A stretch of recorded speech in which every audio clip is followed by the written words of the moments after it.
Good morning विद्यार्थी मित्रांनो, मी Chavan BS online शिष्यवृत्ती मार्गदर्शन वर्ग बीट ढेबेवाडी मध्ये आपल्या सर्वांचं पुन्हा एकदा सहर्ष असं स्वागत करतो. आपण शिष्यवृत्ती तयारीच्या साठी दररोज 10:30 ते 11:30 ऑनलाईन शिष्यवृत्ती मार्गदर्शन वर्ग घेत असतो. त्यामध्ये मराठी, गणित, बुद्धिमत्ता, इंग्रजी या सर्व विषयाचा समावेश आहे. तर आज आपण गणित विषयातील एक घटक पाहणार आहोत. तर त्या घटकाचं नाव आहे इष्टिकाचिती घन. इष्टिकाचिती आणि घन. त्याला पृष्ठे किती असतात, कडा किती असतात आणि शिरोबिंदू किती असतात हे आपण आजच्या या तासिकेमध्ये पाहणार आहोत. बघा, तुम्हाला जर आपण पाठीमागच्या तासिकेमध्ये त्रिमितीय वस्तू, द्विमितीय वस्तू, बरोबर आहे की नाही, द्विमितीय वस्तू, त्रिमितीय वस्तू, घडणी हे आपण पाहिलेलं आहे. मग द्विमितीय वस्तू म्हणजे काय तुम्हाला मी सांगितलं होतं. बघा, ज्या वस्तूंना फक्त लांबी आणि रुंदी असते, बघा ज्या वस्तूंना काय असते, फक्त लांबी आणि त्यांना द्विमितीय वस्तू म्हणतो, बरोबर आहे की नाही. आणि ज्या वस्तूंना लांबी, रुंदी, आणखी काय जाडी असते आणि वजन पण असतं त्याला आपण त्रिमितीय वस्तू म्हणतो. काय म्हणतो आपण त्याला? उदाहरणार्थ ही बाटली तुम्हाला सांगितलं होतं, ही बॉटल, याला लांबी आहे, रुंदी आहे, जाडी आहे आणि वजन पण आहे. ही बॉटल काय झाली, आपली त्रिमितीय वस्तू झाली, बरोबर आहे की नाही. हा समजा हे काय झालं, पुस्तक. तुम्ही जर एखादं पुस्तक घेतलं किंवा ही वही घेतली तर ही वही सुद्धा काय आहे, त्रिमितीय वस्तू, कारण हिला लांबी आहे, रुंदी आहे, जाडी आहे आणि वजन सुद्धा आहे, बरोबर आहे की नाही. हा डस्टर घेतला तर हा डस्टर सुद्धा त्रिमितीय वस्तू आहे, कारण याला लांबी आहे, रुंदी आहे, उंची आहे, वजन आहे. म्हणजे बाटली असेल, पुस्तक असेल, आपलं कपाट असेल, चेंडू असेल, बरोबर आहे की नाही. हे सगळ्यात त्रिमितीय वस्तू आहे. आणि द्विमितीय वस्तू म्हणजे काय, फक्त त्याला लांबी आणि रुंदी असते, त्याचं वजन शक्यतो नसतं. उदाहरणार्थ आपण कागद पकडूया, कागदाला लांबी असते, रुंदी असते, बरोबर आहे की नाही, पण वजन असतं का कागदाचं? नाही. मग कागद किंवा आपण चित्र काढतो फळ्यावर, ते द्विमितीयमध्ये काढतो. ह्या फळ्यावर जर मी एखादं चित्र काढलं, बघा फळ्यावर जर मी एखादं चित्र काढलं तर ते द्विमितीय झालं. पण ते समजा मी एखादं मोराचं चित्र काढलं तर ते चित्र काय झालं, द्विमितीय झालं. पण ते मोराची मी प्रतिकृती आणली, समजा मोराचं एखादी काय म्हणायचं त्याला, आपण मोराची प्रतिकृती आणली आणि दाखवली तर ती काय झाली, त्रिमितीय झाली ना. लक्षात येते ना, ते आपण शिकलो.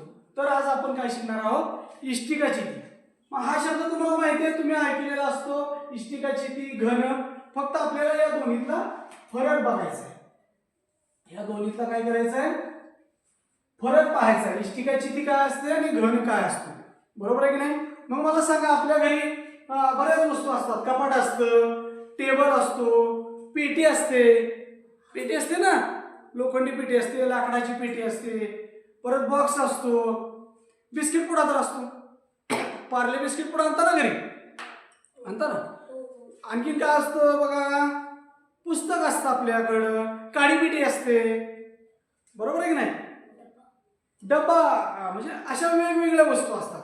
मग त्या चौकोनी असतात, बरोबर आहे की नाही, चौकोनी असतात ना. पाणी बॉटल घेतली तर या पद्धतीनं कशी येणार, ती कोणत्या पद्धतीची आहे पाणी बॉटल, त्रिकोण आहे, त्रिमिती झाली. परंतु कोणता आहे, आकार कोणता आहे हिचा, सिलेंडर, दंडगोल नाही का.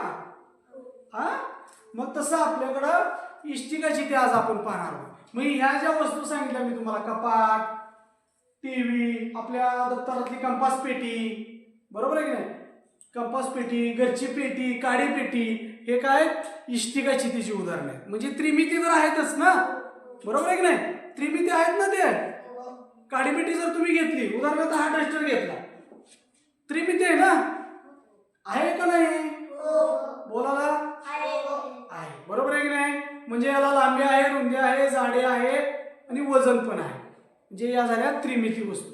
मग काडी पेटी असेल किंवा हा डस्टर असेल, तुमचा मोबाईल असेल, बरोबर आहे की नाही? हा कशामध्ये येतो? आपल्या इष्टिका चितीच्या आकारामध्ये येतो. कशामध्ये येतो? इष्टिका चिती. मी इथं काढू इष्टिका चितीचा आकार, इथं काढतो. बरं तुम्हाला अगोदर दाखवतो.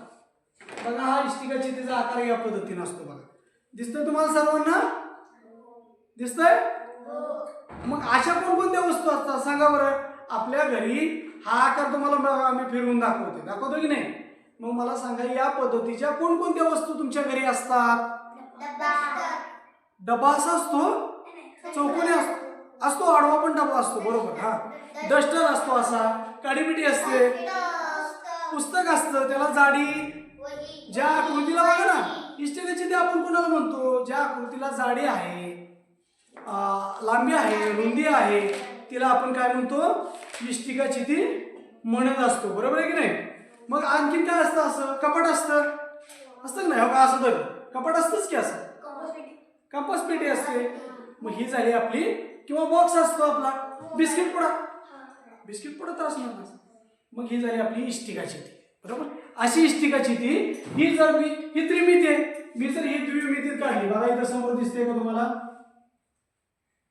कशी काढायची बघा, लक्ष द्या. तुम्हाला पण काढता येते. तुम्हाला जर म्हणलं इष्टिका चितीची आकृती काढा, तुमच्या शाळेमध्ये सरांनी सांगितलं इष्टिका चितीची आकृती काढा, तर एकदम सोपी असते. बघा कशी काढायची सांगतो. अगोदर आयत करायचा, लक्ष द्यायचं, पुढे लिहून घ्यायचं नाही, परत घ्यायचं. आयत काढला, परत काय करायचं सांगतो तुम्हाला. बरोबर दुसरा आयत तेवढाच काढायचा, अंदाजे तेवढ्याच मापाचा. लक्षात येते का? काढला ही रेष जोडून घ्यायची, हे दोन जोडून घ्यायचे, हे दोन जोडून घ्यायचे. सांगा बरं मला दिसते का नाही आता इष्टिका चिती तुम्हाला? या पद्धतीचा आकार दिसतोय का नाही तुम्हाला? दिसतोय का नाही? दिसतोय ना? मग मला सांगा हीच आकृती मी कशात काढली? तर द्विमितीय मध्ये काढली. बरोबर आहे? कशात काढली? द्विमितीय. मग या आकृतीला काय म्हणतो आपण? इष्टिका चिती. काय म्हणतो याला? इष्टिका चिती. मग मला सांगा ही इष्टिका चिती आपल्याला सर्वात सोपं उदाहरण काडीपिटी. बरोबर. जर असा जर तुम्हाला ही इष्टिका चिती पाहायला नाही मिळली, बरोबर आहे का? बघा तर तुम्ही काय पाहू शकता इष्टिका चिती म्हणून? आधी ती वही दे त्याची. इष्टिका चिती म्हणून काय पाहू शकतो आपण? काडीपिटी पाहू शकतो. बरोबर आहे का ना? मग मला सांगा आता बघा इकडं ही इष्टिका चिती दिसते समोर तुम्हाला. मला आता या इष्टिका चितीचे कोपरे मोजायचे. मोजूया सरदा, मोजूया. एक, बघा इकडं लिहून घ्यायचं ना, आता खाली ठेवा ते सगळं. एक मोजा, 2 3 पाठीमागचा 4 4 झाले का? या बाजूला किती असणार मग? 1 2 3 4. हे 4 आणि हे 4. मग कोपरे किती आले? 8. इष्टिका चितीला कोपरे किती असतात? 8. हा परीक्षेत प्रश्न असतो. इष्टिका चितीला कोपरे किती असतात? 8. आता घरी गेल्यानंतर आपली काडीपिटी घ्यायची, काडीपिटीचे कोपरे मोजायचे. तुम्ही मोजणार का? काडीपिटी नसेल तर आपल्या घरी पेटी असते छोटी, त्या पेटीचं कंपास पेटीचं पण मोजू शकता, पण ते गोल केलेले असतात तुम्हाला लागून, ते तुम्हाला कोपरा जाणवणार नाही. किंवा तुमच्या शाळेमध्ये पेटी आहेत, गणित पेटी आहे, मराठी पेटी आहे की नाही? त्याचे कोपरे सुद्धा तुम्ही मोजता की नाही? मोजू शकाल का नाही? मग मला सांगा आता कोपरे मोजले? किंवा हे माझ्या समोर नाही, मी परीक्षेमध्ये इष्टिका चितीला किती कोपरे असतात काडीपिटी आठवायची. आठवू शकतो ना काडीपिटी आपण? काडीपिटी तर सगळ्यांना माहिती आहे. असं कोण आहे का की मला काडीपिटी माहिती नाही? आहे का कोण? नाही. मग मला सांगा काडीपिटी आठवायची कोपरे किती? इकडल्या बाजूला 4 आणि इकडल्या बाजूला 4. किती इष्टिका चितीला कोपरे असतात? 8. आता आपण बाजू काय मोजायचं आता? कडा म्हणजेच काय? बाजू. मग इष्टिका चितीच्या बाजू मोजूया आपण. मोजायच्या? मोजतो बघा मी. इकडे लक्ष द्या. दिसतंय तुम्हाला? बघा इथे येतो म्हणजे तुम्हाला दिसेल. बघा 1 2 3 4. पुढच्या 4 झाल्या? आता पाठीमागचे 4 5 6 7 8. मग आता कुठल्या राहिल्या रे? साईडच्या राहिल्या ना? 9 10. बघा कुठल्या राहिल्या आता? इकडल्या झाल्या होत्या, इकडल्या राहिल्या 9 उभ्या राहिल्या ना, 9 10 11 परत एकदा मोजताय बघा इष्टिकाची ती बघा. आता मी हलवत ना इकडे बघा 1 2 3 4 दिसल्या किती झाल्या 4 झाल्या बघा. पाठीमाग 5 6 7 8 मग राहिल्या कुठल्या इथल्या 9 10 इकडल्या 11 आणि इकडल्या 12. तुम्ही स्वतः मोजून पाहायच्या इष्टिका चितीला कडा किती असतात 12. हे तुम्ही स्वतः मोजून पाहायच्या. पाहणार का? हा क्लास संपल्यानंतर तुम्ही तुमच्या शाळेमधली पेटीच्या जवळ जायचं सरांच्या सोबत आणि तुम्ही त्याच्या कडा स्वतः मोजून पाहायच्या. नंतर शाळेमध्ये काडीपेटी असते, शाळेमधल्या काडीपेटीच्या कडा तुम्ही स्वतः या पद्धतीनं मोजून पाहायच्या. बघणार का? बघणार का? आता त्याच्यानंतर काय असतं कोपरे कडा. अजून काय असतं आता पृष्ठभाग. काय असतं बोला पृष्ठभाग. मग आता पृष्ठभाग म्हणजे सपाट भाग एवढंच लक्षात ठेवायचं. पृष्ठभाग म्हणजे सपाट भाग. आपल्या वहीचा पृष्ठभाग म्हणजे वहीची पुढची बाजू बरोबर आहे की नाही. मग आता याचे पृष्ठभाग मोजायचे पृष्ठभाग म्हणजे हा सपाट भाग. काडीपेटीला आठवा बरं, काडीपेटी सारखंच आहे ना. काडीपेटीला आठवा वर एक असतो खाली एक असतो. 2 झाले परत समोर एक पाठीमागे एक 4 झाले या बाजूला एक या बाजूला एक किती झाले 6 झाले बरोबर आहे का.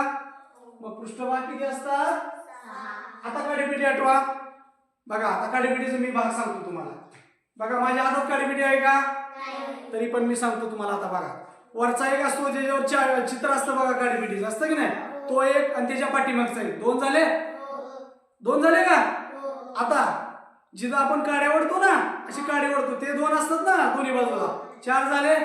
आणि जिथनं काडीपेटी बाहेर काढतो की नाही बाहेर काडीपेटी अशी त्या बाजूला 2 असतात झाले की नाही 6. कोणकोणते 6 सांगितले सांगा मी. जिथं चित्र असतं त्याच्या पाठीमागचं बरोबर त्याच्या बरोबर विरुद्ध बाजूचं 2 झाले. काडी ओढतो तिथले 2 4 झाले. आणि जिथनं काडीपेटी बाहेर काढतो ना आत ढकलतो ते 2 झाले की नाही. पृष्ठभाग किती असतात 6. आता कामाचा मुद्दा हे तुम्हाला पाठ असतं तुम्हाला माहिती असतं बरोबर आहे की नाही. काय माहित असतं तुम्हाला हे माहित असतं कोपरे 8 कडा 12 पृष्ठभाग 6. पण परीक्षेमध्ये असा प्रश्न असतो की इष्टिका चितीचे पृष्ठभाग कसे असतात कोणत्या आकाराचे असतात. गुड. बघा ना कसा दिसतोय तुम्हाला इष्टिका चितीचा आकार दिसतोय ना. इष्टिका चितीचे पृष्ठभाग समोरील बाजू समान आहेत. बघा इथंही तुम्ही पाहिलं बघा ही कसा दिसतो तुम्हाला हा आयताकृती. मग परीक्षेमध्ये प्रश्न कसा येतो इष्टिका चितीचे पृष्ठभाग टिंब असतात. कसे असतात आयताकृती असतात. बघा काडीपेटी आठवून काडीपेटीचे सुद्धा पृष्ठभाग कसे असतात आयताकृतीचे असतात का. चारी बाजू सारखे असतात. या पद्धतीने असतो का तुम्हाला दाखवतो. या पद्धतीने असतो का अशी काडीपेटी असते का. याचे बघा याचे तुम्ही जर सगळे पृष्ठभाग बघितले तर कसे आहेत रे चौरस आकृती आहे. बघा या आकृतीतून याच्यात फरक दिसतो का नाही तुम्हाला दिसतो का. काय दिसतो रे फरक कोण सांगेल मला. आता मी खाली पकडतो असं म्हणजे तुम्हाला दिसेल स्पष्ट. बघा याचा समोरचा पृष्ठभाग बघा आणि याच्या समोरचा पृष्ठभाग काय फरक दिसतो तुम्हाला. याचा जो समोरचा पृष्ठभाग आहे तो काय आयताकृती आहे. याच्या समोरासमोरील बाजू समान आहे. आणि याचा जर पृष्ठभाग समोरचा पाहिला तर चारही बाजू तुम्हाला सारख्या दिसतात की नाही. मग याचा पृष्ठभाग कसा आहे चौरस आकृती. कसा आहे मग याला काय म्हणायचं आणि याला काय म्हणायचं काहीतरी नाव वेगळं असेल ना. याला काय म्हणतो इष्टिकाची. मग याला काय म्हणतो. मग फरक काय आहे दोन्ही. मी दोन्ही तुम्हाला समोर दाखवले आणखीन दाखवले धरून या दोन्हीतला फरक काढायचा आपल्याला. काढू. मग याची आकृती मी इथं काढतो. याची आकृती इथं काढली. आता याची आकृती इथं काढू का. ही आकृती काढताना आपल्याला काळजी घ्यावी लागते. काय काळजी घ्यावी लागते त्याच्या चारही बाजू कशा पाहिजे? बघा याचे समान आहेत ना? आहेत का? इकडे बघा, मला सांगा आता या आकृतीत आणि या आकृतीत काय फरक दिसतो तुम्हाला? याचे जर समोरचा पृष्ठभाग बघितला, याचा जर पृष्ठभाग बघितला तर तो आयताकृती दिसतो, आणि याचा जर पृष्ठभाग बघितला तर कसा दिसतो? तो चौरसाकृती. बघा म्हणजे ही आकृती हे आहे का? आहे का? नाही. ही आकृती इकडे आहे आणि ही आकृती इथं आहे. मग ह्या आकृतीला काय म्हणतो आपण? घन. मी तुम्हाला मुद्दामच दोन्ही आकृत्या समोर काढून दाखवतोय. एकाच म्हणजे तुम्हाला या दोन्हीतला फरक जर विचारला किंवा आपल्याला या दोन्ही मधला दोन्ही आकृत्यामधला आपल्याला फरक समजला पाहिजे, त्यामुळे या आकृत्या तुम्हाला समोर आता समोर काढल्यानंतर तुम्हाला स्पष्ट दिसतंय का अनन्या? काय दिसतंय? याचे पृष्ठभाग आयताकृती आहेत, याचे पृष्ठभाग चौरसाकृती आहेत. याला काय म्हणायचं? मग याला इष्टिका चिती म्हणायचं, याला आता याचे कोपरे मोजू. इथं लिहू कोपरे. आणखीन काय असतं? कडा, आणखीन पृष्ठभाग. याला पण तेवढेच असणार. पृष्ठभाग काय असणार? बघूया, मोजूया. इष्टिका चितीचे मोजले. आता याचे मोजा. समोर बघा कोपरे 1 2 3 4 5 6 7 8. पृष्ठभाग किती? कोपरे किती? पृष्ठभाग 8. पृष्ठभाग किती? 8. कोपरे 8. आता कडा मोजूया. मोजायच्या कडा बघा समोर 1 2 3 4, पाठीमागच्या 5 6 7 8 9 10 11. म्हणजे याला सुद्धा कडा किती असतात? 12. बरोबर आहे का? आणि आता काय राहिले? पृष्ठभाग. हा एक, त्याच्या पाठीमागचा 2, वरचा 3, खालचा 4, या बाजूचा 5, या बाजूचा 6. पृष्ठभाग सुद्धा किती आहे त्याला? 6. मी इथं मराठीत लिहिलं होतं, सगळं इंग्रजीत आणि हे मराठीत आलं होतं. आता मला सांगा या दोन्हीची आपण तुलना करूया. करायची? हा घन, हा घन, हा घन. बोला बोला. याचं नाव सांगा. घन, इष्टिकाची. मला सांगा आता दोन्हीत काय फरक दिसतो? इष्टिका चितीला कोपरे, घनाला कोपरे. इष्टिका चितीला कडा, घनाला कडा. इष्टिका चितीला पृष्ठभाग, घनाला पृष्ठभाग. दोन्ही मध्ये कडा, कोपरे, पृष्ठभाग कसे असतात? समान असतात. समान असतात. समजा मी परीक्षेमध्ये बसलो आणि परीक्षेमध्ये प्रश्न विचारला. बघा परीक्षेमध्ये प्रश्न विचारला इष्टिका चितीला किती कडा असतात, आणि माझं विसरलं, माझं कन्फ्युज व्हायला लागलं. कडा किती, कोपरे किती? कडा 8 असतात का कोपरे 8 असतात? हे माझं जर कन्फ्युज झालं तर कोणती काय आठवायचं? काडीपेटी आठवायची. लक्षात आलं? तुम्ही जर काडीपेटी आठवली आणि जर तुम्ही त्याच्या कडा मोजल्या तर कधीही तुमचं विसरणार नाही. म्हणून काय करायचं? इष्टिका चिती म्हटलं की काय आठवायचं? काडीपेटी. मग या दोन्हीत फरक काय आहे? एकच फरक आहे. सांगा काय फरक आहे? इष्टिका चितीचे पृष्ठभाग आयताकृती असतात. कसे असतात? आयताकृती. आणि घनाचे पृष्ठभाग कसे असतात? चौरसाकृती असतात. आयताचे पृष्ठभाग इष्टिका चितीचे पृष्ठभाग आयताकृती असतात आणि मग परीक्षेमध्ये असा प्रश्न येऊ शकतो तुम्हाला. कसा? तर असा प्रश्न येऊ शकतो, सर्व पृष्ठे, बघा प्रश्न आहे का, सर्व पृष्ठे चौरसाकृती असणाऱ्या आकृतीला काय म्हणतात? काय म्हणतात? सर्व पृष्ठे, सगळीच पृष्ठे, याचा कोणताही पृष्ठ घ्या तो कसा असणार आहे? चौरसाकृतीच असणार आहे. त्याला काय म्हणतो आपण? घन. किंवा असा प्रश्न विचारू शकतात, खालीलपैकी इष्टिका चितीचा आकार असलेली वस्तू कोणती? मग तुम्हाला चेंडू देतील, एका काडीपेटी देतील, आणखीन काय रिंग देतील, बरोबर. मग काय असेल रे इष्टिका चितीचा आकार? एकदम सोपा प्रश्न आहे, सोपा घटक आहे. मग मला सांगा घनाला किती शिरोबिंदू व किती कडा असतात? घनाला कडा किती, शिरोबिंदू किती, कडा किती? घनाला कडा इथे लिहिले ना, घनाला कडा 12 आणि कोपरे म्हणजे शिरोबिंदू. किती शिरोबिंदू असतात? 8. मग कन्फ्यूज व्हायचं नाही, अजिबात कन्फ्यूज व्हायचं नाही. आता बघा मला सांगायचं, माझं वाक्य ऐकायचं, नीट व्यवस्थित ऐकत आहे का? लिहून इथं वाक्य लिहितो मी. वाक्य हे पुसून टाकतो. आता तुम्हाला हे समजले, काय समजलंय?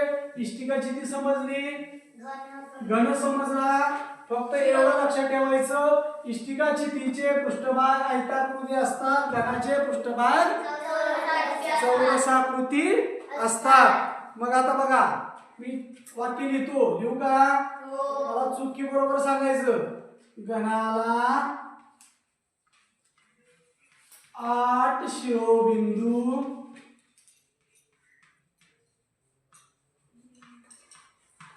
असतात. सांगा. घनाला 8 शिरोबिंदू असतात. बरोबर आहे की ना? आता दुसरं वाक्य लिहितो मी. घनाची सर्व पृष्ठे चौरसाकृती असतात. बरोबर आहे. घनाची सर्व पृष्ठे चौरसाकृती असतात. घनाची सर्व पृष्ठे चौरसाकृती. आणि मग मी इथं जर विचारलं तर आयताची सर्व पृष्ठे चौरसाकृती असतात. इथं काय येणार? चूक येणार. आणि जर मी असं विचारलं घनाला 8 कडा असतात, घनाला 8 कडा असतात, घनाला 8 कडा असतात. माझं वाक्य ऐकलं तुम्ही? घनाला 8 कडा असतात. काय चुका? बरोबर चूक. या पद्धतीने तुम्हाला परीक्षेमध्ये प्रश्न येऊ शकतात. मग मला सांगा, आता सांगताय? मग काय सांगताय? बोला लवकर. सांगताय? मग मला सांगा, आता तुम्हाला घन काढायला येतो? इष्टिका चिती काढायला येते? मग इष्टिका चितीचा आकार असलेल्या वस्तू मला सांगायच्या. मी सांगतो, तुम्ही त्या परत एकदा ऐकायच्या. ऐकणार? सांगा. काडीपेटी, डस्टर, पुस्तक, आपला दरवाजा, टेबल, हे कशाचे आकार आहे? इष्टिका चितीचे आकार असलेल्या वस्तू आपल्या दैनंदिन जीवनामध्ये आहे. आता एक वाक्य लिहू. आता लिहितो, लक्ष द्या.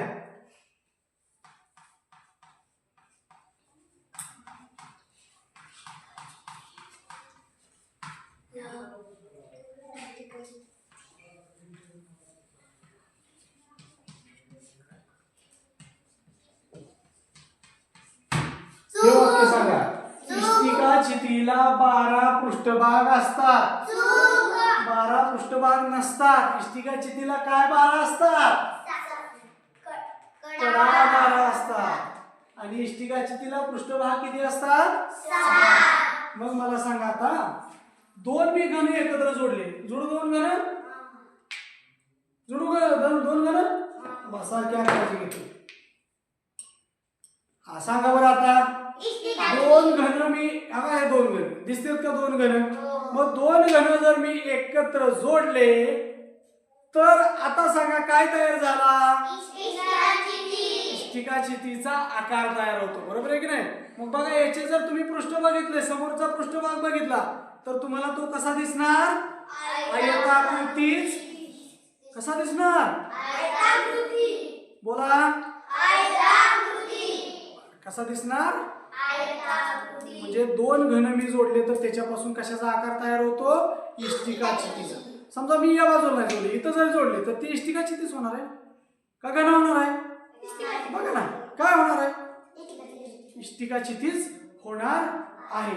मग आता मला सांगा, मी विचारू, इष्टिका चितीच्या कडांची संख्या, विचार करायचा, उत्तर द्यायचं. इष्टिका चितीच्या कडांची संख्या, बघा, इष्टिका चितीच्या कडांची संख्या ही इष्टिका चितीच्या पृष्ठाच्या संख्येच्या किती पट आहे? नाही कळलं? मी लिहितो. नाही कळलं? बरोबर आहे, दुप्पट असते. पण कसं? बघा इथं, इष्टिका चितीच्या कडांची संख्या, कडा किती? 12. पृष्ठभाग कशाच्या म्हणलंय? इष्टिका चितीच्या कडांची संख्या. इष्टिका चितीच्या पृष्ठभागा किती पट असते म्हणजे. आता बघा, पृष्ठभाग बघा किती असतात? 6. आता गणित परत एकदा ऐकताय? इष्टिका चितीच्या कडांची संख्या ही इष्टिका चितीच्या पृष्ठभागाच्या संख्येच्या किती पट असते? म्हणजे पृष्ठभागाच्या किती पट आहेत? 6 6 दोन्ही 12. असा सुद्धा प्रश्न येतो. किती आहेत मग? दुप्पट. आता दुसरा प्रश्न याच्यावरूनच, इष्टिका चितीच्या पृष्ठभागांची संख्या, इष्टिका चितीच्या पृष्ठभागांची संख्या ही इष्टिका चितीच्या कडांच्या संख्येच्या किती पट असते? निमपट असते. बरोबर, 12च्या निम्म 6 ना. लक्षात येतंय का? समजतंय का? समजतंय का नाही समजत? बर, ठीक आहे. याला सोडून तुम्हाला आपल्याकडे एवढाच घटक होता आज, इष्टिका चिती, घन, त्याची पृष्ठे, कडा, शिरोबिंदू. पण तुम्हाला एक माझ्याकडे आहे इथं आकार उपलब्ध म्हणून मी तुम्हाला दाखवतोय. हा जर तुम्ही आकार पाहिला, माहिती आहे का हा आकार? याचं नाव काय आहे? बरोबर, दंडगोल. यालाच दुसरं एक नाव आहे. कोणाला माहिती आहे? शंकू नाही. शंकू म्हणजे काय असतं? विदूषकाची टोपी, मेहंदीचा कोन, आणखीन काय असतं? आईस्क्रीमचा कोन. हे काय झालं? कोन, शंकू झाले. हा काय? दंडगोल. याला दुसरं नाव काय? लंबवृत्तचिती. बरोबर आहे का? मग याचे आकार कोणकोणते असतात तरी आपल्या घरात? पाणी बॉटल, पाणी बॉटल. बघा इकडे समोर बघा, दिसतंय का तुम्हाला आकार? म्हणजे बाटलीचा आकार कसा आहे? दंडगोलाचा. दंडगोल. अजून सिलेंडर, गॅसचा सिलेंडर. टिफिन आपला. बॉल नाही, कसा बॉल? बॉलचा आकार चेंडूचा आकार कसा असतो? आता माझ्याकडे चेंडू नाही, त्याचा आकार गोल आहे ना. असा आहे का गोल? असा असतो चेंडू? कुणी बघितला असा चेंडू? नाही. चेंडूचा आकार कसा असतो मग? गोल असतो.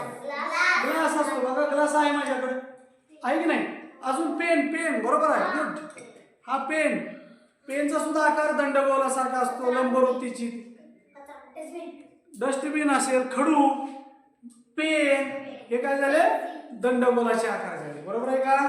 मग आपला घटक या ठिकाणी आपण पाहत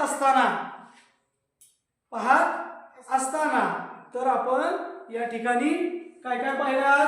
इष्टिका चिती, घन, पृष्ठे, कडा, शिरोबिंदू या गोष्टी पाहिलेल्या आहेत. हे लक्षातच ठेवायचं. कारण इष्टिका चितीला किती कडा असतात, किती कोपरे असतात, किती पृष्ठभाग असतात, याच्यावर एकदम सोपा प्रश्न येतात परीक्षेत. काही सुद्धा अवघड येत नाही.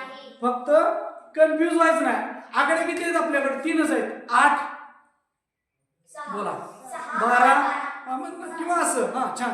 6, 8, 6 पृष्ठभाग, 8 कोपरे आणि 12 3च आकडे. फक्त कन्फ्यूज व्हायचं. घन आणि इष्टिका चिती फरक काय आहे? घन आणि इष्टिका चिती फरक काय आहे? घनाचा पृष्ठभाग चौरसाकृती असतो व इष्टिका चितीचा पृष्ठभाग आयताकृती असतो. घनाचा पृष्ठभाग चौरसाकृती असतो, इष्टिका चितीचा पृष्ठभाग आयताकृती. माझ्या आणखीन एक आहे बघा, हे पण तुम्हाला दिसत असेल. ही पण इष्टिका चितीच आहे. बघा, इष्टिका चितीच आहे, याच्यासारखंच आहे. तेव्हा हे तुम्हाला काडीपिडी सारखं दिसतं बघा, दिसतं की नाही? दिसतं का नाही? हा दिसतंय का? बघा काडीपिडी सारखं. काडीपिडी बघा, मग मी सांगितलं होतं वरचे दोन भाग इकडून आपण काडी वडतो की नाही, आणि इकडून काडीपिडी बाहेर पडतो. म्हणजे ही सुद्धा इष्टिका चिती. इष्टिका चितीला काय असतं? कडा असतात, पृष्ठभाग असतात आणि शिरोबिंदू असतात. आता कामाचा मुद्दा आणि शेवटचा मुद्दा. आपली वेळ संपत आलेली आहे.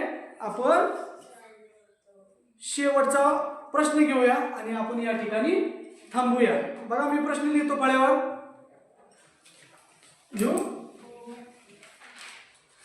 लिहू का? तुम्ही पण लिहिला तर चालेल. घनाच्या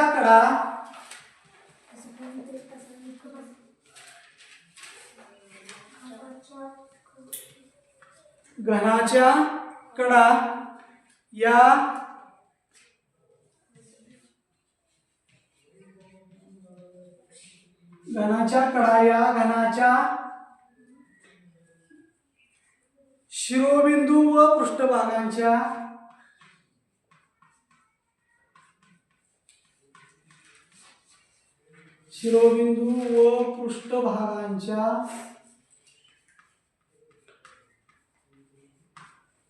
घनाच्या कडा या घनाच्या शिरोबिंदू व पृष्ठभागांच्या बेरजेपेक्षा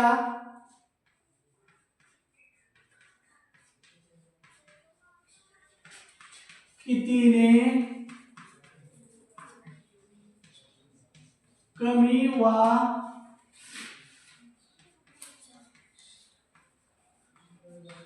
जास्त असतात. ओके, कितीने कमी अथवा जास्त असतात. घनाच्या कडा या घनाच्या शिरोबिंदू व पृष्ठभागांच्या बेरजेपेक्षा कितीने कमी वा जास्त असतात. हे गणित तुम्ही तुमच्या शाळेतील शिक्षकांना सोडवून दाखवू शकता. तर आजच्या तासिकेमध्ये आपण इष्टिका चिती, घन, इष्टिका चितीचे पृष्ठभाग, इष्टिका चितीचे कोपरे आणि शिरोबिंदू, त्यालाच आपण कोपरे म्हणतो, कडा म्हणतो, पृष्ठभाग म्हणतो, हे आपण घटक आज सविस्तरपणे पाहिलेले आहेत. तर तुम्ही गेले अर्धा तास हे लेक्चर शांतपणे ऐकून घेतलं, त्याबद्दल मी आपणा सर्वांचा आमच्या शिष्यवृत्ती टीमच्या वतीनं आभार आहे. धन्यवाद. नमस्कार विद्यार्थी मित्रांनो, आजच्या तासिकेमध्ये आपल्या सर्वांचं स्वागत आहे. आज आपण पाहणार आहोत भावनिक बुद्धिमत्ता मानसिक क्षमता चाचणीमधील पुढील घटक. या घटकाची आपण थोडक्यामध्ये ओळख करून घेऊया. आपण दैनंदिन आयुष्य जगत असतो आणि ते आयुष्य जगत असताना आपल्या समोर काहीतरी प्रसंग उभे राहतात आणि त्या प्रसंगांमधून आपल्याला काही निर्णय घ्यायचे असतात, काही कृती करायची असते आणि ती कृती करत असताना आपल्याला आपल्या भावनांचा आणि इतरांच्या भावनांचा विचार करावा लागतो. मग या घटकावर आधारित काही प्रश्नांचा आज आपण इथे सराव करणार आहोत. प्रश्न बघूया विद्यार्थी मित्रांनो. बघा, आपल्याला प्रश्न दिला आहे. प्रश्न, योग्य कृती कोणती? आपल्याला एक प्रश्न दिला आहे ज्यामध्ये 4 पर्याय आहेत आणि या 4ही पर्यायांमध्ये योग्य कृती आपल्याला निवडायची आहे. पहिला पर्याय वाचूया आपण. नेहा रोज झाडांना खूप पाणी देते. बघा, झाडांना पाणी देणे हे योग्यच आहे, पण खूप शब्द आहे इथे, म्हणजे जास्त प्रमाणामध्ये आपण झाडांना जर पाणी दिलं तर काय होऊ शकतं यामध्ये? ते जर छोटंसं रोपटं असेल तर त्यामध्ये जे काही मुळं आहेत त्यामध्ये अति पाण्यामुळे त्या कुजू शकतात, खराब होऊ शकतात. म्हणजे आपला पर्याय 1 इथं योग्य असू शकत नाही. पुढचा पर्याय वाचूया आपण. सचिन पाणी बचत व्हावी म्हणून जनावरांना एकदाच पाणी पाजतो. बघा, कुठल्याही जनावरांना म्हणजे प्राण्यांना जीवन जगण्यासाठी पाण्याची नितांत गरज असते. आपण पाण्याची बचत व्हावी म्हणून जनावरांना पाणी कमी प्रमाणामध्ये देऊ शकत नाही. म्हणजे पर्याय क्रमांक 2 ही आपलं इथं योग्य असू शकत नाही. पुढील प्रश्न वाचूया. सुमित्रा पाण्याची बचत व्हावी म्हणून नियमित कपडे धुत नाही. पर्याय क्रमांक 3 मध्ये बघा, हाही आपल्याला चुकीचा पाहायला भेटतो. म्हणजे आपले कपडे घाण कपडे घालणं हेही आपल्याला आरोग्याच्या दृष्टिकोनातून योग्य नसते, म्हणजे पर्याय क्रमांक 3ही आपला चुकीचा ठरेल इथं. मग सुरेखा झाडांना गरजेनुसार पाणी घालते. बघा, झाडांना पाणी घालायचे असते, पण त्या झाडांची गरज हे लक्षात घेऊन आपल्याला तिथे पाणी घालायचं आहे, म्हणजे पर्याय क्रमांक 4 इथं पाहायला भेटतो योग्य उत्तर. पुढील प्रश्न बघूया विद्यार्थी मित्रांनो. आईने वाढलेल्या जेवणात तुम्हाला न आवडणारी पालेभाजी आहे, तर तुम्ही काय कराल? म्हणजे तुम्हाला जी पालेभाजी आवडत नाहीये ती जर तुम्हाला आईला जेवायला दिली तर त्यावेळेस तुम्ही काय करणार? बघूया आपण 4 पर्यायांमध्ये आपल्याला कोणता योग्य निर्णय घ्यायचा आहे इथे. जेवणाच्या ताटावरून उठून जा, म्हणजे आपण जेवणच करणार नाही, म्हणजे पर्याय क्रमांक 1 चुकीचा निर्णय ठरेल आपला इथे. दुसरा पर्याय वाचूया. पालेभाज्या सोडून इतर पदार्थ खाल, हेही आपलं चुकीचं ठरेल. का? कारण पालेभाज्यांमध्ये असतात जीवनसत्व, जे की आपल्याला आरोग्यासाठी गरजेचे असतात. पुढील पर्याय बघा. पालेभाजीसह संपूर्ण जेवण आवडीने खा. जो काही आपल्याला पालेभाजी आपल्याला दिली आहे आणि जे काही इतर आहार आहेत त्यांचं जेवण आपण कसं करायचं? आवडीने खाल, म्हणजे पर्याय क्रमांक 3 असेल आपलं योग्य उत्तर. पुढील प्रश्न बघूया विद्यार्थी मित्रांनो. खूप सोपी घटक आहे, याचा अभ्यास म्हणजे स्वतंत्र असा अभ्यास करण्याची काही गरज नाही. आपल्या आई वडिलांकडून, आजी आजोबांकडून आपण ज्या काही गोष्टी, चांगल्या गोष्टी शिकतो त्याच आपल्याला इथे वापर करायचा आहे. तुमच्या शाळेत जाणाऱ्या रस्त्यावरून चिमणीचे पिल्लू तळफळत असल्याचे दिसताच तुम्ही त्वरित काय कराल? आता यामध्ये पहिला पर्याय वाचूया. आरडाओरडा करून मित्रांना बोलावणे. आता आपण आरडाओरडा करून मित्रांना बोलावणार, हे चुकीचं असेल आपलं. पिल्लांकडे दुर्लक्ष करणे. आता पिल्लांकडे दुर्लक्ष जर केलं तर त्या पिल्लाचा जीवितहानी सुद्धा होऊ शकते, म्हणजे पर्याय क्रमांक 2चा आपण इथे वापर करणार नाही. वरील घटना मुख्याध्यापकांच्या कानावर घाला. आता आपण रस्त्याने जात आहोत, मुख्याध्यापक म्हणजे आपण शाळेत जाईपर्यंत ते काय होणार? म्हणजे त्या पिल्लाचा जे काही आजार झालेला आहे, जे काही इजा झालेली आहे, हानी झालेली आहे, म्हणजे त्यामध्ये त्याचा मृत्यू पण होऊ शकतो, म्हणजे यामध्ये जास्त वेळ लागणार आहे, म्हणजे आपण हे पर्याय निवडणार का? नाही. पुढचा पर्याय काय आहे? स्वतःच्या बाटलीतील पाणी पिल्लाला पाजून सुरक्षित जागी ठेवा. म्हणजे आपल्याकडे जी काही पाण्याची बॉटल आहे त्यामधील पाणी त्या पिल्लाला आपण पाजू आणि त्याला सुरक्षित, रस्त्याच्या सुरक्षित अशा ठिकाणी आपण ठेवूया, म्हणजे पर्याय क्रमांक 4 असेल आपलं योग्य उत्तर. पुढील प्रश्न बघूया विद्यार्थी मित्रांनो. तुमच्या मित्रमंडळींच्या गटात तिथे उपस्थित नसलेला आणखीन एक मित्राची निंदा सुरू आहे, त्यावेळेस तुम्ही काय कराल? म्हणजे तुमचा जो काही मित्र आहे तो तिथे उपस्थित नाही आहे आणि हा मित्रांचा एक गट आहे, तिथे त्याच्याबद्दल काय सुरू आहे? निंदा सुरू आहे आणि तो तुमचा जवळचा मित्र आहे. त्यावेळेस तुम्ही कोणता निर्णय घ्यायला पाहिजे? त्या ठिकाणी मित्रांच्या गप्पांमध्ये सहभागी होऊन त्या मित्रांची निंदा कराल, म्हणजे तुमचा जो काही मित्र आहे त्याची आणखीन तुम्ही पण निंदा कराल, म्हणजे त्या निंदेला तुम्ही प्रोत्साहन द्याल, म्हणजे पहिला पर्याय इथे असू शकत नाही. पुढचा पर्याय वाचूया मित्रांनो. मित्राची निंदा करतात म्हणून मारामारी कराल. आता तुमच्या मित्राची निंदा केली आहे म्हणजे तुम्ही तिथं मारामारी करणार, म्हणजे आणखीन भांडण होणार, म्हणजे हा पण पर्याय योग्य असू शकत नाही. गुपचूप जाऊन त्या मित्राला कागाडी कराल, म्हणजे यावेळेस तुम्ही काय करणार? तुमच्या मित्राकडे घेणार आणि त्याची निंदा सुरू आहे त्याला तुम्ही सगळ्या गोष्टी सांगणार, म्हणजे तो परत भांडण करणार त्या मित्रांसोबत, म्हणजे इथे पण तुम्ही पर्याय क्रमांक 3 निवडू शकत नाही. शेवटचा पर्याय बघूया. त्या मित्राबद्दल 4 चांगल्या गोष्टी इतर मित्रांना ऐकवाल, म्हणजे इथं पर्याय क्रमांक 4चा आपल्याला वापर करावा लागेल. म्हणजे आपला जो काही मित्र आहे त्या मित्राबद्दल आपल्याला चांगल्या काही गोष्टी माहिती असतात, मग त्या इतर मित्रांना आपण तिथे सांगू. ठीक आहे. पुढील प्रश्न बघूया.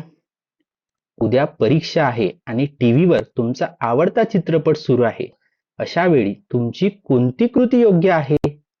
बघा, तुमच्या आवडीचा चित्रपट टीव्हीवरती लागलाय आणि उद्या आहे तुमचा पेपर, मग यावेळेस अशा प्रसंगी तुम्ही कोणत्या पर्याय निवडायला पाहिजे किंवा कोणती कृती करायला पाहिजे? पर्याय क्रमांक पहिला बघू. अभ्यास बाजूला ठेवून टीव्ही बघत बसाल, म्हणजे अभ्यास तुम्ही करणार नाही, पुस्तक बाजूला ठेवाल आणि टीव्ही बघणार म्हणजे तुमचा आवडता चित्रपट बघणार. हे इथं योग्य असू शकत नाही, कारण तुमचा उद्याचा जो काही पेपर आहे तो खराब जाणार आहे. पुढचा पर्याय बघा, घरी कोणालाही टीव्ही बघू देणार नाही. तुमच्या घरी जे आहेत तो जो पिक्चर सुरू आहे तो तुमच्या घरच्यांचा सुद्धा आवडीचा असू शकतो. मग तुमचा पेपर आहे म्हणून आपण त्यांना पण चित्रपट पाहू देणार नाही असं पण आपण इथे करू शकत नाही. म्हणजे दुसऱ्यांच्या भावनांचा, आपल्या घरच्यांचा पण आपल्याला इथे विचार करावा लागेल. तिसरा पर्याय बघूया, पुन्हा कधी चित्रपट बघू असे म्हणत अभ्यासावर लक्ष केंद्रित कराल. म्हणजे पर्याय क्रमांक 3 बघा आपल्याला खूप योग्य वाटतं. आता चित्रपट आपल्याला नंतर कधी काही वेळेनंतर सुद्धा पाहता येणार आहे, पण आपला उद्याचा जो काही पेपर आहे त्याचा आपल्याला आज अभ्यास करायचा आहे. म्हणजे पर्याय क्रमांक 3 आपल्याला इथे पाहायला भेटते योग्य उत्तर. पुढील, तुमचे एखादे वर्तन तुमच्या मित्राला आवडले नाही, तुम्ही काय कराल? बघा, पहिला पर्याय, गेलास उडत म्हणत त्याच्यापासून दूर राहा. म्हणजे मला तुझं काही घेणं देणं नाही, म्हणजे पर्याय क्रमांक 1 असू शकणार नाही. पुढचा पर्याय बघूया, तुमचे वर्तन का आवडले नाही हे विचारा आणि तशी सुधारणा करा. म्हणजे यामध्ये बाबा तुला माझं काय आवडलं नाही, म्हणजे कुठे मी चुकलो याची काय करणार, आपल्या मित्राला विचारणा कराल आणि त्यामध्ये योग्य अशी सुधारणा कराल. म्हणजे पर्याय क्रमांक 2 असेल आपलं अचूक उत्तर.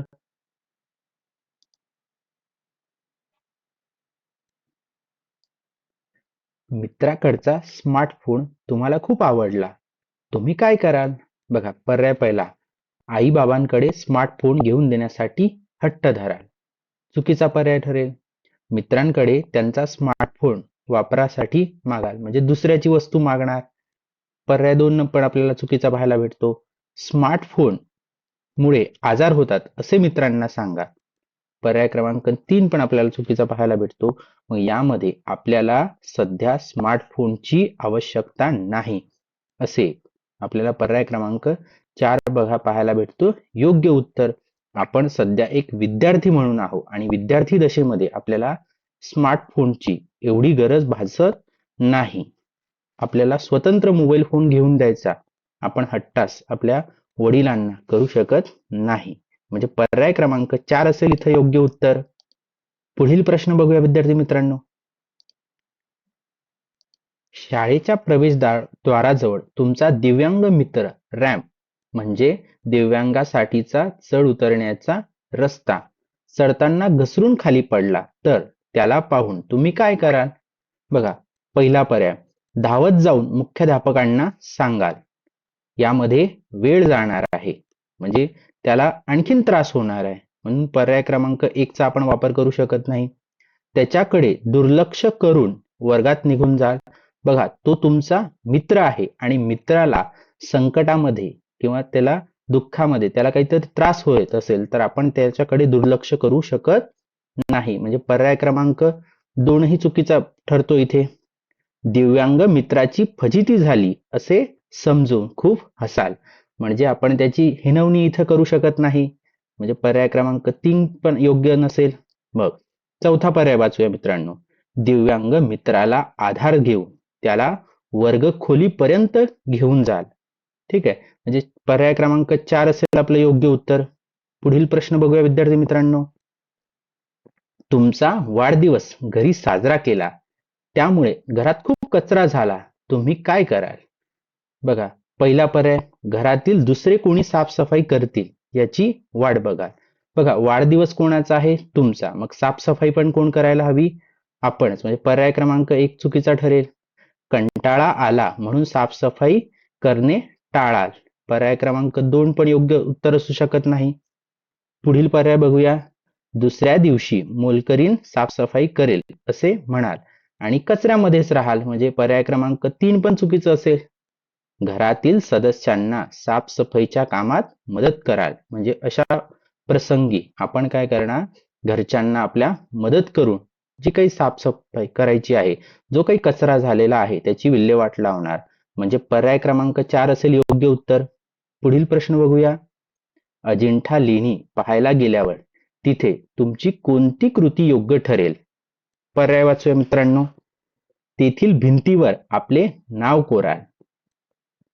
कुठलेही ऐतिहासिक वारसा जिथं आहे तिथं आपण आपलं स्वतःचं नाव कोरून ती जे काही शिल्प असतात, जे काही आहे त्याला आपण खराब करतो. म्हणजे पर्याय क्रमांक 1 चुकीचा असेल. मित्रांसोबत गोंगाटा करत फिराल, पर्याय क्रमांक चूक असेल. पुढील बघूया. तेथील लेण्यांची जास्तीत जास्त माहिती गोळा कराल. म्हणजे आपल्याला ऐतिहासिक जी काही माहिती आहे त्यामध्ये आपली भर पडणार आहे. म्हणजे पर्याय क्रमांक 3 असेल आपलं योग्य उत्तर. पुढील प्रश्न बघूया विद्यार्थी मित्रांनो. घरात लग्न कार्य निघाले आहे, अशा वेळी तुम्ही काय कराल? कामापासून अलिप्त राहाल किंवा बाहेर खेळायला निघून जाल. पुढचा पर्याय आहे मोठ्यांना मदत कराल, करण्यात तत्पर राहाल. म्हणजे बघा, आपल्या घरामध्ये लग्न कार्य असेल तर आपण इतरांना काय केली पाहिजे? मदत केली पाहिजे. म्हणजे पर्याय क्रमांक 3 असेल इथं योग्य उत्तर. पुढील प्रश्न बघूया विद्यार्थी मित्रांनो. शिक्षकांनी तुमच्या मित्राच्या निबंधाचे खूप कौतुक केले तर तुम्ही अशा वेळेस काय कराल? तुमचा जो काही मित्र आहे त्याने खूप सुंदर निबंध लिहिला असेल आणि शिक्षकांनी त्या निबंधाचं काय केलं? कौतुक केलं. तर त्यावेळेस तुमची काय योग्य कृती असणार आहे? शिक्षकांशी अबोला धरीन. म्हणजे ज्या शिक्षकांनी कौतुक केलं आहे त्या शिक्षकांशी आपण अबोला धरणार का? नाही. पुढचा बघूया पर्याय. मित्रांशी बोलणार नाही. ज्या मित्राचं कौतुक केलं आहे त्याच्याशी आपण अबोला राहणार. हे पण चुकीचं ठरेल. मित्रांचे अभिनंदन करीन. म्हणजे आपला जो काही मित्र आहे ज्याने खूप चांगला सुंदर असा निबंध लिहिला असेल, म्हणजे त्याचं काय करू आपण? मित्राचं अभिनंदन करू. पुढील प्रश्न बघूया विद्यार्थी मित्रांनो. शाळेत जाताना रस्त्यावर जादूचे खेळ चालू आहे आणि तुमचा मित्र सुभाष तुम्हाला ते पाहण्यासाठी आग्रह करीत आहे. अशा वेळी तुम्ही काय कराल? सुभाषला तिथेच सोडून एकटे शाळेत जा. बघा, तुमचा तो मित्र आहे आणि त्याला तुम्ही एकटंच तिथे सोडून शाळेत जाऊ नाही शकत. म्हणजे पर्याय क्रमांक 1 चुकीचा ठरेल. म्हणजे ते योग्य निर्णय आपला असू शकणार नाही. सुभाषला ओढत शाळेत घेऊन जाणार, हे पण आपण असं पण करू शकत नाही. सुभाषला अभ्यासाचे महत्व सांगून जादूच्या खेळाचा मोह आवरायला सांगेल. म्हणजे इथे पर्याय क्रमांक 3 बघा योग्य उत्तर पाहायला भेटते. पुढील प्रश्न बघूया विद्यार्थी मित्रांनो. तुमच्या परिसरात एखादी मतिमंद व्यक्ती राहत आहे. ही व्यक्ती तुमच्या समोर आल्यावर तुम्ही काय प्रतिक्रिया कराल? बघा, एखादी मतिमंद व्यक्ती तुमच्या परिसरात राहते आणि ती जर अचानक तुमच्या समोर आलीस त्यावेळेस तुमची काय प्रतिक्रिया असायला हवी? पहिला पर्याय आहे आपला, तिला वेळा म्हणून चिडवाल. बघा, दुसऱ्या व्यक्तीला वेळा म्हणणे म्हणजे त्याच्या भावनांना कुठेतरी आपण दुखवतो. म्हणजे पहिला पर्याय आपला असू शकत नाही. तिला घाबरून दूर पळून जाणे, हे पण योग्य असू शकत नाही.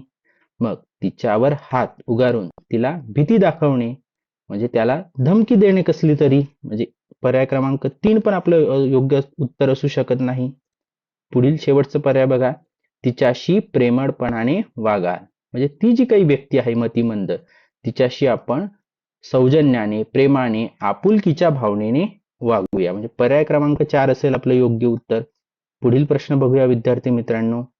बघा, रेल्वे स्टेशनवर एखादे 5-6 वर्षाचे मूल एकटेच कावरे बावरे होऊन फिरताना तुम्ही पाहिले. तुम्ही काय कराल? अशा प्रसंगी तुम्ही कोणती कृती करणार किंवा तुम्ही कोणता निर्णय घेणार? पहिला पर्याय, त्यांच्याकडे दुर्लक्ष करून निघून जा. पहिला पर्याय चुकीचा ठरेल इथे. त्याला आपल्याकडील खाऊ देऊन निघून जाल, हा पण चुकीचा ठरेल. त्याच्यानंतर त्याच्यावर खेचकून तिथून निघून जाण्यास सांगाल, म्हणजे पर्याय क्रमांक 3 पण चुकीचा ठरेल. त्याची विचारपूस करून त्याला रेल्वे पोलिसांकडे सोपवाल. बघा, पर्याय क्रमांक 4 असेल आपलं योग्य उत्तर. बघा, पर्याय क्रमांक 1, 2 आणि 3 हेही पर्याय आपल्याला काही प्रमाणामध्ये, कमी जास्त प्रमाणामध्ये योग्य असू शकतात. पण अशा पर्यायांमध्ये आपल्याला अचूक म्हणजे जास्त बरोबरचा जो काही पर्याय आहे तो इथे निवडायचा असतो. पुढील प्रश्न बघूया विद्यार्थी मित्रांनो. बघा, तुमचा संघ मैदानावर पराजयाच्या स्थितीत आला आहे, तेव्हा तुम्ही काय कराल? बघा, आपण एखादा खेळ खेळत असतो. त्या खेळामध्ये आपल्याला कधी कधी जाणवतं की आपण हा खेळ हरणार आहोत. अशा वेळेस परिस्थिती असेल त्यावेळेस आपण कोणता निर्णय घ्यायला पाहिजे? प्रतिस्पर्धी संघाशी वाद घालेल, म्हणजे जो काही आपला प्रतिस्पर्धी संघ आहे त्याच्याशी भांडण करणार. चुकीचा पर्याय असेल पंचांना सांगून निकाल आमच्या बाजूने देण्याची विनंती करणार. इथे आपण खोटेपणा करणार, म्हणजे हा पण चुकीचा असेल. अंतिम क्षणापर्यंत चिकाटीने खेळ करून त्यामध्ये यश मिळवणार, म्हणजे पर्याय क्रमांक 3 आपलं योग्य उत्तर असेल की आपली जी काही खेळी आहे ते आपण उत्तम प्रकारे खेळून आपण तिथे यश मिळवू शकतो. पुढील प्रश्न बघूया विद्यार्थी मित्रांनो. खालीलपैकी योग्य कृती कोणती, ते आपल्याला पर्यायातून निवडायची आहे. बघा, राजू नेहमी खोटे बोलतो. नेहमी खोटे बोलणे हे योग्य असू शकत नाही. एखाद्या वेळेस आपण खोटे बोलू शकतो, पण त्याचं कारण मोठं पाहिजे. एखाद्याची जर जीवितहानी होणार असेल तर आपण तिथे खोटे बोलू शकतो, पण नेहमी खोटे बोलणे हे योग्य असू शकत नाही. मीना दररोज बागेतील झाडांना पाणी घालते. बघा, दररोज बागेतील झाडांना काय करते? पाणी घालते, म्हणजे पर्याय क्रमांक 2 आपलं योग्य उत्तर असेल. पुढील पर्याय वाचूया. संजय वर्गात भरपूर कचरा करतो. बघा, ही चांगली सवय नाहीये. आपला वर्ग आहे, आपण तिथे दिवसभर राहतो आणि तिथं कचरा करणे हे योग्य असू शकत नाही. चौथा वाचूया. देवांगी शाळेत दररोज उशिरा येते. बघा, एखाद्या दिवशी आपल्याला शाळेत येताना उशीर होऊ शकतो, आजारपणामुळे किंवा बऱ्याच कारणांमुळे, पण दररोज आपण शाळेला उशीर येणे ही काही योग्य नाही, म्हणजे पर्याय क्रमांक 4 पण गेला. आपलं पर्याय क्रमांक 2 इथे योग्य उत्तर पाहायला भेटते. पुढील प्रश्न वाचूया विद्यार्थी मित्रांनो. तुमच्या वर्गातील मित्राने चुकून तुमची पट्टी मोडली, या प्रसंगी तुम्ही काय कराल? आता पट्टी मोडल्यामुळे मित्रावर न रागावता त्याला नंतर जपून वापरणार असे सांगाल, म्हणजे पर्याय क्रमांक असेल आपलं योग्य उत्तर. पुढील प्रश्न वाचूया विद्यार्थी मित्रांनो. बघा, खूप सोपी प्रश्न आहेत. यामध्ये आपल्याला योग्य कृती करायची असते, थोडासा विचार करायचा असतो आणि योग्य काय असेल ते आपल्याला इथं निवडायचं आहे. चित्रकलेच्या तासाला तुम्ही काढलेल्या सुंदर चित्रावर तुमच्या चुकीमुळे पाणी पडले, त्यावेळेस जर तुम्ही काय कराल? बघा, आता यामध्ये पर्याय वाचूया. रडत बसाल. रडत बसणं म्हणजे कोणत्याही समस्येचं समाधान असू शकत नाही. पर्याय क्रमांक 1 निघून गेला. आता शिक्षकांना मित्रांमुळे पाणी पडल्याचे खोटे कारण सांगा. बघा, चूक कोणाच्यानं झाली? तुम्ही, म्हणजे आपल्याच्यानं चूक झाली आणि आपली चूक आपण आपल्या मित्रावर लादणार, म्हणजे हे इथं चुकीचं ठरून येतं. हे खोटं कारण आपण सांगू शकणार नाही. पुढील पर्याय बघा. पुन्हा दुसरे चित्र काढणे. पर्याय क्रमांक 3 असेल योग्य उत्तर. बघा, चित्र कोणी काढलं? आपणच काढलं, म्हणजे तुम्ही काढलं. आणि आपण काय करू शकतो? परत पुन्हा त्याच्यापेक्षाही सुंदर असं चित्र परत पुन्हा काढू शकतो, म्हणजे पर्याय क्रमांक 3 असेल आपलं योग्य उत्तर. धन्यवाद विद्यार्थी मित्रांनो. आज आपण इथे थांबूया.